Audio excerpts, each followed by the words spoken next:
Hello, this is Deborah with Black Education TV. I guess you can just call this a little nature walk.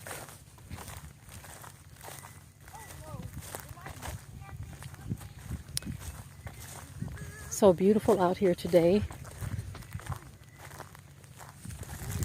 We just decided to take a break from the work, go for a little walk. Me and the children.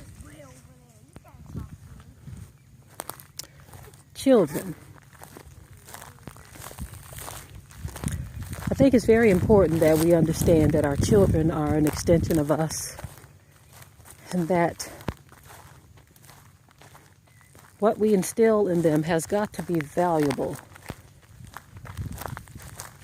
They need to understand the past, the present, and the future in order for them to be effective in this life. I don't think enough of us are preparing our children for the future.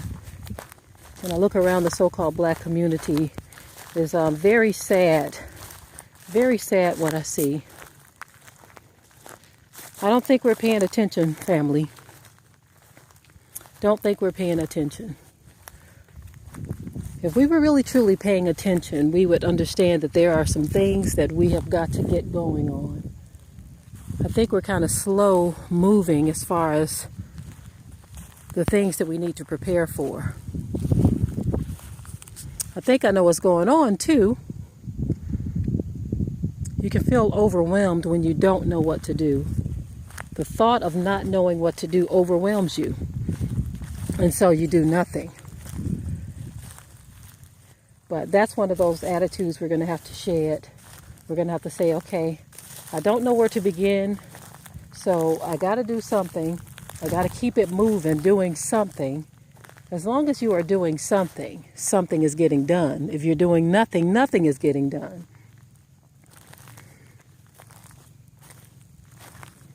Frustration can cause us to just halt and stand still. And that's something we don't want to do. We don't want to halt. We don't want to stand still. We want to keep it moving, family. We definitely want to keep it moving because our families are going to need us. Our children, our grandchildren, they're going to need us.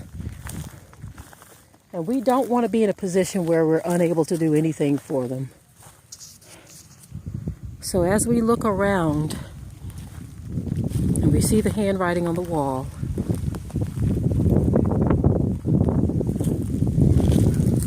we must ask ourselves,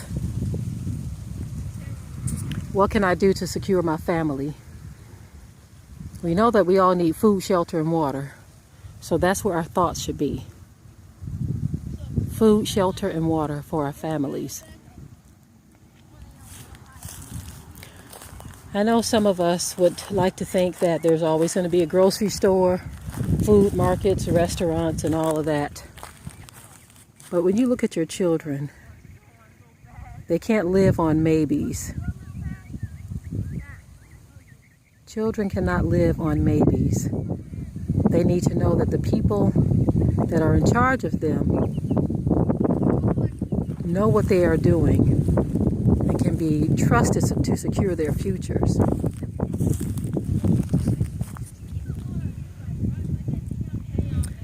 For those of you who saw our broadcast yesterday, we talked briefly again about meditation, and we mentioned that we are all meditating on something, whether we want to believe it or not.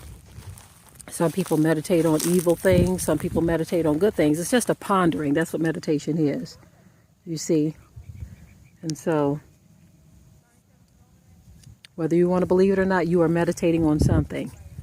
And so, if you spend time meditating on good things, like what can I do to help my family? What can I do? Buy a pack of seeds. Buy an acre of land. You know, something. Do something. If you think along those lines, that will cast out a lot of the fear that you have if you're moving forward. And I know that I sound like I'm rambling right now, but again, when you look at your children, they look so tiny and helpless when mom and dad are acting helpless. But when you prepare them, when they know how to search for food, when they know how to survive in the wild, in the wilderness. This is what our people did. They lived in the wilderness. Some of them made it out, some of them didn't. And we know what it was that caused them to die in the wilderness, some of them. And we want to make sure that our children do not go after the same pattern of unbelief that our ancestors did.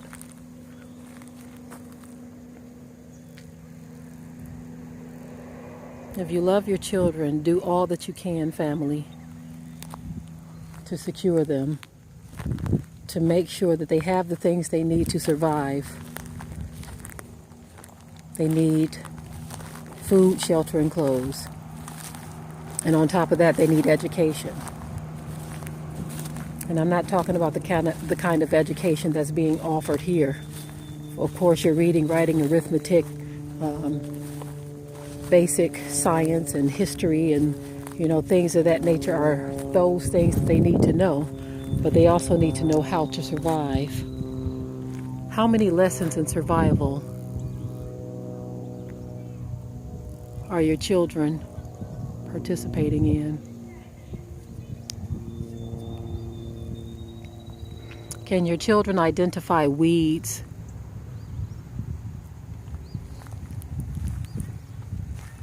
that are edible? Can they go into a field and say, here's food?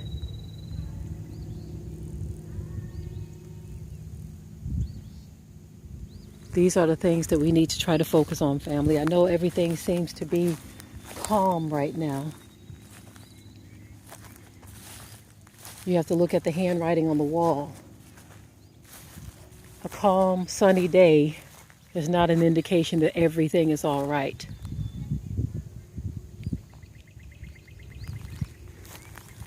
Some people call this fear-mongering. I call it a reality check. I was talking with my mom the other day, and she says so many people are being cut from government assistance, food stamps, and aid. And these people don't know what they're going to do. And so you're going to be forced into figuring it out or dying. At some point, you're going to have to figure it out. Those are your choices. If you're not sure, ask somebody.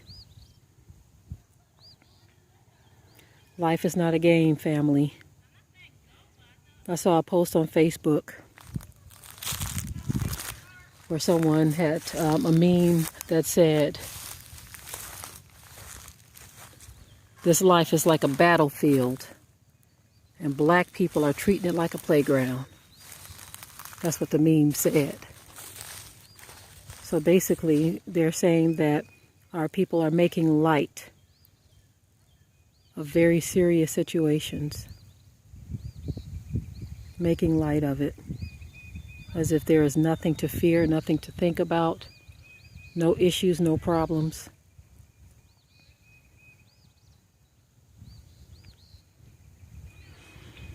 It's time for us to get a grip, family.